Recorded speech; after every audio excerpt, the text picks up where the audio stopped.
Hi everybody! Today I am giving you 3 exercises to help with tension across the front of your chest, your shoulders and your arms. So lots of tension that we get across here, if we have that sort of rounded forward shoulder position, is actually caused by tension that's originating from the palms of the hands, the fingers, the wrists and the forearms. Why do we have that tension? Because we are on our phones all day, we're typing on our laptops all day, and we're basically strengthening our hands into a claw position, and we want to make sure that they can move in the opposite way, extension of the wrist, extension of the palms, extension of the fingers. So we're going to do 3 exercises to help tackle this dysfunctional area and help release tension in the area that is kind of compensating, holding on too much because these bits aren't moving properly. All you're going to need is a wall and your good self. So what we're going to do to start with is stand up perpendicular to a wall. We're going to spread our fingers nice and wide apart from one another. I call this active starfish hands. So have an active starfish hand. You're going to place your active starfish hand on the wall, and you can see here how my arm is straight, and so I'm like an arm's distance away from the wall. Before you do anything else, I really want you to focus on your hand here. So my fingers are spread wide. I'm trying to keep them as straight as possible. You might notice that your fingers are kind of clawing. That's going to happen if they're really tight. Or you might notice that you're sort of bending through the knuckle perhaps of your thumb. Really try your best to keep the fingers as straight as your body will let you. Your next area that you're focusing on is your palm. You can see here how my wrist is about level with my shoulder. If this already feels extremely intense, if you feel a great deal of sort of tension coming up from your forearm, sometimes it can feel like a little bit nervy, a bit gristly if you are really, really tight in this area, feel free to take the hand a little bit higher. What this does is it reduces the angle of extension that you're asking the wrist to do. So it's making the exercise a little bit more simple for you. So we're going to take the wrist at the angle that it needs to be. As long as you're feeling a stretch, good things are happening. And before I get you doing anything else, I just want you to tune into your nervous system here. So when we're confronted with extreme tension, often our first response is and to sort of suck it all in and hold our breath and clench our jaw. This is that part of our body compensating. So I spoke about the front of your chest being compensation for dysfunction here. The same thing's happening. So we're asking this to stretch out, and probably your body's first response is tension elsewhere. So send good vibes to the rest of you. Relax your arm, relax your shoulder, keep breathing in and out of your nose, keep your belly nice and relaxed, and watch that your jaw isn't clenching up and being tense. We want to keep the activity down into the arm. So the next thing I want you to think about is if your elbow is straight or not. So when we put the palm flat and the fingers flat, if we're really tense and tight through our hands, what you'll probably notice is that your elbow does this. So the elbow is trying to compensate for how tight your hand is. So the next thing that we need to think about is keeping the fingers in the palm nice and grounded against the wall. We straighten the elbows, and then what you might notice is that your shoulder lifts up round your ear, because now the shoulder's trying to compensate so that you don't have to confront how tight your hand is. So we're going to use the muscles below our shoulder blade, kind of just to the side of our body here, to pull that shoulder back and down away from the ear. So you can see my shoulder isn't up, my shoulder is down, my elbow is as straight as it can be, and my hands are kind of active and pushing into the wall, staying straight. For a little bit of extra fire, we're going to just tilt our head slightly to the side as well. And what you'll feel is that line of tension. If you're anything like me, a line of tension from the movement of your head all the way down your arm into your hand. And so that can help really illustrate to you how tension at the hand and the wrist can feed into tension around the neck and around the jaw. All we're going to do here is just breathe into this, and I'm going to set my timer for 1 minute because you've already been here for a little bit of time. So we're breathing. Keep your nervous system calm. The harder that you force this exercise or any exercise, the more likely you are to compensate in other ways. So this isn't about really smashing your hand into the wall and straightening your elbow and shoving that shoulder down, because if you do all of that stuff, you're going to be tense elsewhere. Allow your body to just kind of melt and sink into this. Teach it that it's safe and just ease into the various parts of the exercise the longer that you're there for. You're not having to force it all straight out the gate. The fingers and the palm are your priority, so make sure that they're stretching and flat. Keep the palm flat. The next thing that's your priority is your elbow, and then it's your shoulder. And I can see here how my shoulders pop back up again because I'm focusing too much on my head. So I'm going to pull that shoulder down.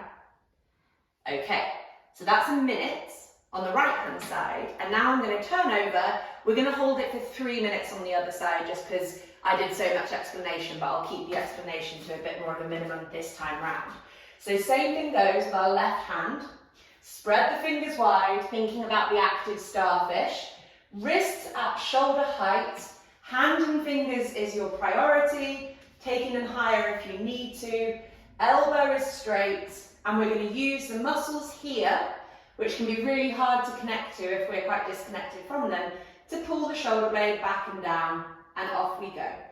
3 minutes here, fingers spread wide, palm pushes gently into the wall but not excessively, elbow straight, shoulder down, and if you can do a little bit of a tilt of the head to one side, and breathing.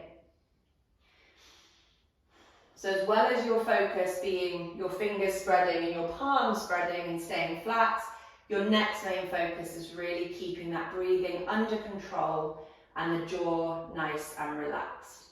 Keep trying to use these mid-back muscles here to pull the shoulder down away from the ear. You will notice that your body wants to bend the elbow to make it easier, and when you straighten the elbow, you'll notice that your shoulder wants to lift up to make it easier. We're trying hard not to let those things happen, but we're not trying so hard that we stop breathing and hold tension elsewhere. We've got just under 2 minutes left here.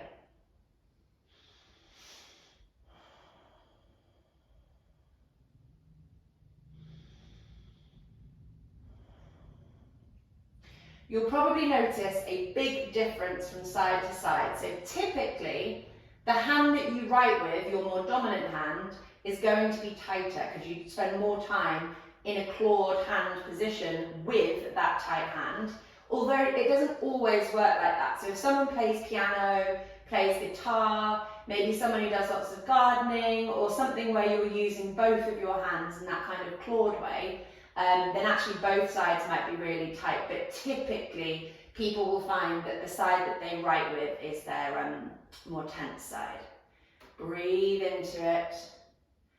See if you can straighten and stretch the fingers out any more. Palm stays flat. A little bit of a push into the wall with that flat palm. Elbow is straight. My shoulders lifted up again. So I've just got to remind it to pull down. I'm very weak in this part of my body, so it definitely wants to shoot back up. Breathe into the sides of your ribs, neck, jaw, teeth, all nice and relaxed. My arm is shaking a little bit now, which is good. Just over 20 seconds left here.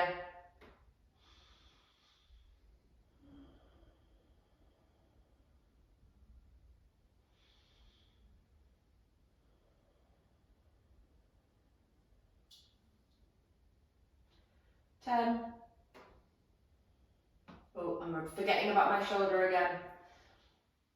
3, 2, and 1. So, I'll shake that off. Already, I feel more open across the front of my chest.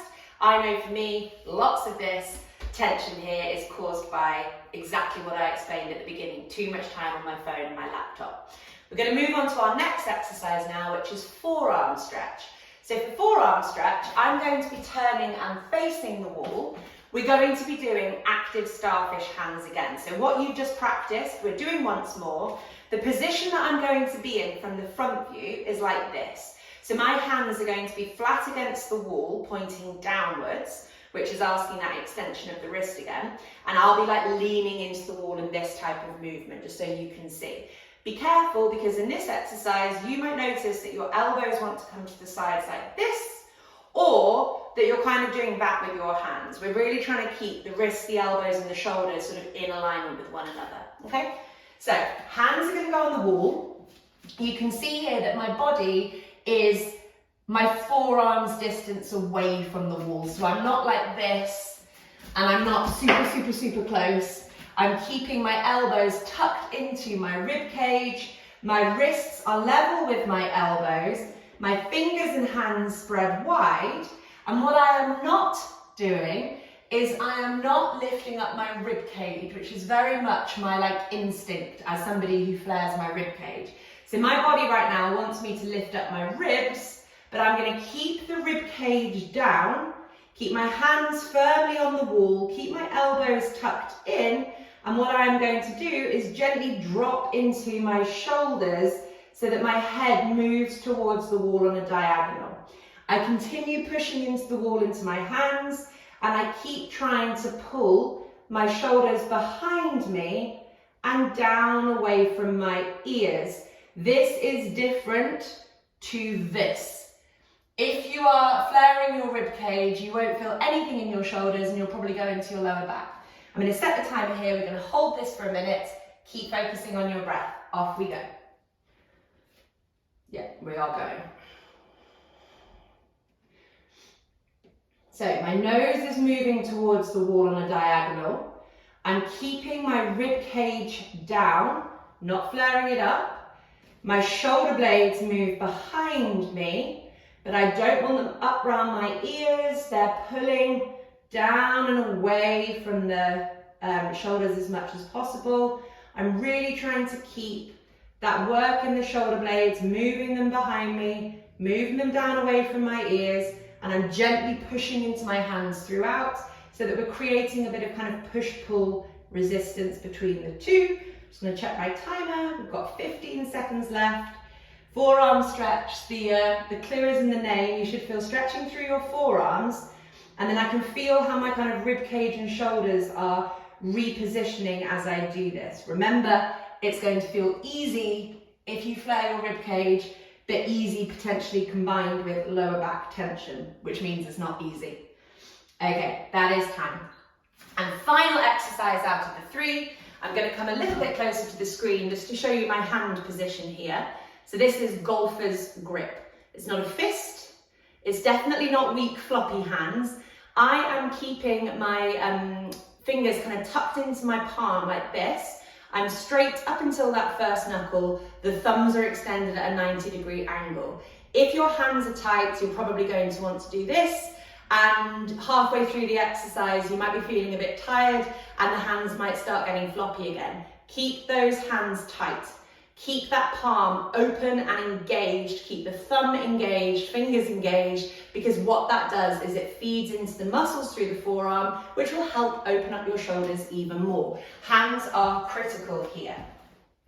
We're going to stand with our body back against a wall. Our feet are hip width apart and slightly pigeon-toed. So just make sure that your toes are not pointing out to the side.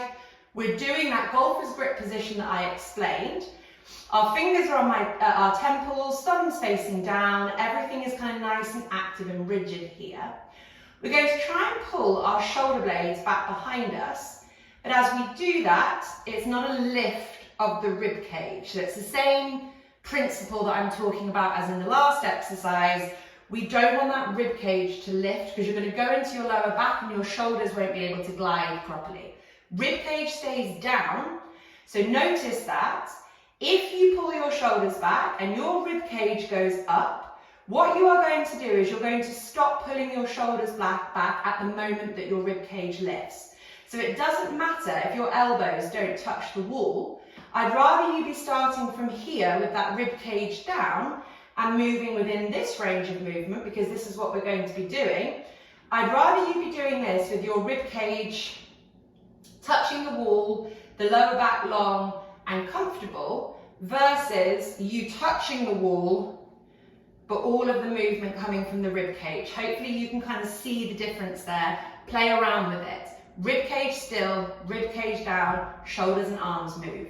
We're going to do a minute here, not counting reps. Take your time, keep those hands active, and try really hard not to bend at the wrists. That's compensation. Off we go. So just nice and slowly, notice here how my thumbs stay extended. There's no bending at my wrists like this as I move. I'm trying not to dip my elbows down too low. I'm not trying to take the elbows too high. I'm trying to keep the elbows kind of in alignment with the shoulders. My rib cage is not lifting up and down as I do this movement. If it was, I would move within a smaller range of movement. Focus on the rib cage staying still so that we're teaching the arms and shoulders to glide, not the rib cage to compensate. Keep thinking about those fingers working hard, thumb extended, and palms nice and wide and open. Keep going. I'm just going to check my timer. We've got 10 seconds left. 10, 5, 2, and 1. And that was standing elbow curls. So we've done 3 exercises. Oh, can't count. 3 exercises. Hopefully, when you walk away from that, you're going to feel a little bit looser across the front of your chest. And I hope you enjoyed.